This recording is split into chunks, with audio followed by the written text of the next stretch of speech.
we discussed about why this is behaviors or habits matter, and how can they play a role. But let's actually talk about how do you build this product sense. And it takes time, like we discussed about it.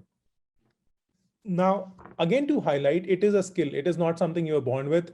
It is not something that just because you went to a college, you would have product sense. It is not any of those things. Now, irrespective of your current scenario, you are able to develop it because it's a skill. It's like, can I run a marathon today? No, because I never practiced for it. But can I run in 2 years? Probably yes, if I work hard enough to build right habits, what a marathon runner needs to have. And same applies for product sense, that it is a skill which you are able to practice in all your decision makings, not just your work decision makings, and you should be able to develop that. Now, as we get started, for all of you who are able to pick a problem statement from these four may be slightly trickier. Like I don't know how many of you have worked in self-driving space or space travel space or reverse aging space or Neuralink space. But if you are able to pick one of the problem statements from these four, because they would force you to think uh, harder. If you are not aware of these four at all, and you don't feel comfortable with it, or especially if you are aspiring PM, I would recommend you to pick one of the products in the bottom, and many of them you probably would have used. So pick your Ola or Flipkart or Swiggy or Paytm, Practo, Dunzo, Nika, whichever product you like. Try to take a challenging one where you may have slightly lesser understanding. And as we go through each of the slides, apply that framework, assuming you work in one of that space. So let's say I pick self-driving cars in India, and I will build all the examples around that. You try to jot down some of the points on a piece of paper based on what you think is the right approach. And again, don't try to do too many things. Try to apply the principles of how you should logically think, which would help you make a better decision. So as we get started, I hope you have picked your example. I'll proceed with self-driving cars for India, for example. Now, the first thing in that is, how do you practice empathy? And empathy is a very broad word, right? As a PM, we need to be empathetic, but it would be unreasonable to expect you to be empathetic to your customer, but not be empathetic to people around you.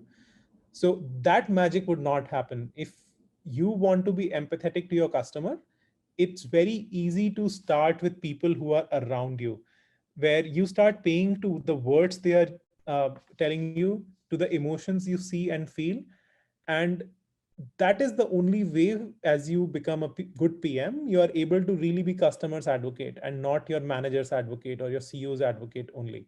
And that would set you apart. So as a PM, irrespective of the domain you choose. So for example, I chose self-driving cars. I should be able to do a mapping of saying that, hey, I met this customer, and what does this person think and feel? They think that, let's say they are differently abled and they are not able to drive a car, and having a self-driving car would tremendously help them in India. What do they see? They see a lot of chaos on roads. They are not able to drive because they cannot afford a driver at this point, and their job depends on being able to commute safely. What do they hear? How do they feel about it? What are the primary pains? What would be the gain if their problem statement is solved? All those things are areas you should be able to map for your work or your problem statement you choose. And this is a simple framework you are able to apply not just for your PM job, for anything else as well. Think of any personal decision you would have made uh, with your wife, with your husband, with your parents, with your friends. And a lot of times you would realize that being empathetic was not just a unique trait for a PM.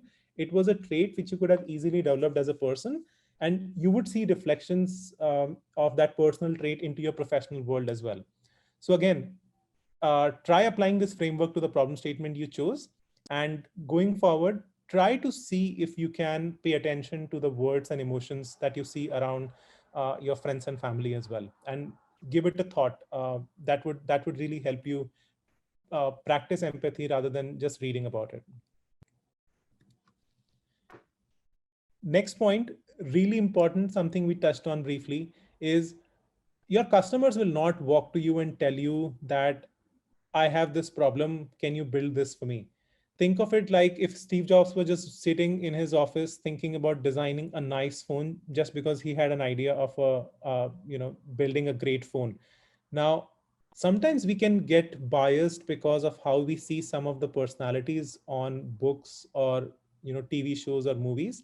What you would realize when you read about them is how deeply customer centric they were. And Apple is a great example. I always personally find about that. When you realize the number of people who work at Apple who are researchers who come from deep backgrounds of understanding customers, you would be astonished, because it was not an idea of just one genius to think that you should build it like this. Yes, there were multiple geniuses who were involved into doing so, but many of those had very deep understanding of what challenge users were having. Mind you, Apple was, when they were getting started, BlackBerry was tremendously successful. It was not like the BlackBerry users were unhappy, but someone was able to find the real pain points and build something which was tremendously successful 20 years, 10 years down the line. Similarly, for example, if I choose self-drive car would not work same for US or Europe or India or Indonesia or any other country, right? Every country have their own unique challenges, own unique infrastructure issues, own unique, I would say, driving behavior. And you cannot apply one lens to all of those markets. So what that means is, as you think about your problem statement, identify what customers you need to meet. Of course, you cannot go and meet right now, but just try to identify for your problem statement who your customer really is. For example, if you chose Nika, for example, is your customer, let's say, people living in tier 2, tier cities, tier 3 cities rather than tier 1, because they may have more options. If you chose Ola, who your customer is. If you chose something else, try to identify the demographics and area where your customers are, and that's how you would be able to really narrow down who you are building for.